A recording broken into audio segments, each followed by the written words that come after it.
Hi, I'm Pete Licata and this is 3 Minutes of Coffee, the segment where I take one element of coffee, try to break it down to you in about 3 minutes, and we'll see how I do today. Today I'm going to be talking to you about distributing espresso using a distribution tool as opposed to manual distribution. If you haven't seen my videos on dose placement and manual distribution yet, please check those out. I think they'll be very relevant to this one. So let's get right into it, and I'm going to demonstrate this with the BT wedge from St. Anthony Industries, although the principles that I'll be talking about apply to pretty much any tool that's out there on the market. First things first, the general use is to dose your coffee as usual, sort of flatten it out, use that distribution tool, spin it around a couple times, it evens out your dose a bit, and then you tamp and finish your preparation just like normal. It's only just adding a step that keeps you from having to use your finger to distribute your coffee.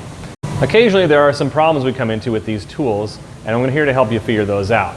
So the first one is if the tool is set too deep or you have too much coffee in the basket. The first thing you want to do is confirm you have the correct dose of coffee that you are actually intending for your flavor profile. If that's the case, then probably what you need to do is you need to adjust your tool shallower so that it doesn't go quite so deep into the bed of coffee. This will allow it to even that bed out and make a nice level surface when you get finished. The next problem that you usually have is that you have too little coffee in the basket, or the tool is set too shallow, so it doesn't fully distribute the coffee as you see here. In this case, you obviously want to adjust your tool to be a little bit deeper so that it hits the entire bed of the coffee and spreads it around. This could also be an issue with not having enough coffee to begin with, or the dose being a little bit inconsistent and needing to be distributed better.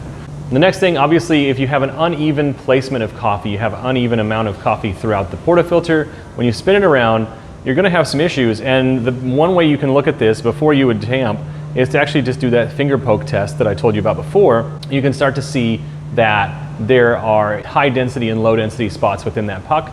This is shown that you have not placed the coffee or manipulated it in a way that it is now even in the basket. Make sure that it's even and leveled as much as possible before you use that tool. That's going to help you have a really even extraction overall. This tool, while it helps with your distribution, it doesn't solve a problem of something that was fundamentally flawed, especially where the tool doesn't actually physically touch the coffee. So make sure that it's nice and level. One last note with these tools is that it does compress the coffee a little bit, but it does not tamp the coffee for you. You still need to tamp to create a firm surface for the water to hit. It will help prevent channels, and it will also improve the flavor by slowing down the water flow and allowing a better extraction. Some people think they can skip tamping, and it actually doesn't work that way, so remember to do that. I hope this has been helpful for you. This has been 3 Minutes of Coffee. I'm Pete Licata. Thanks for joining me.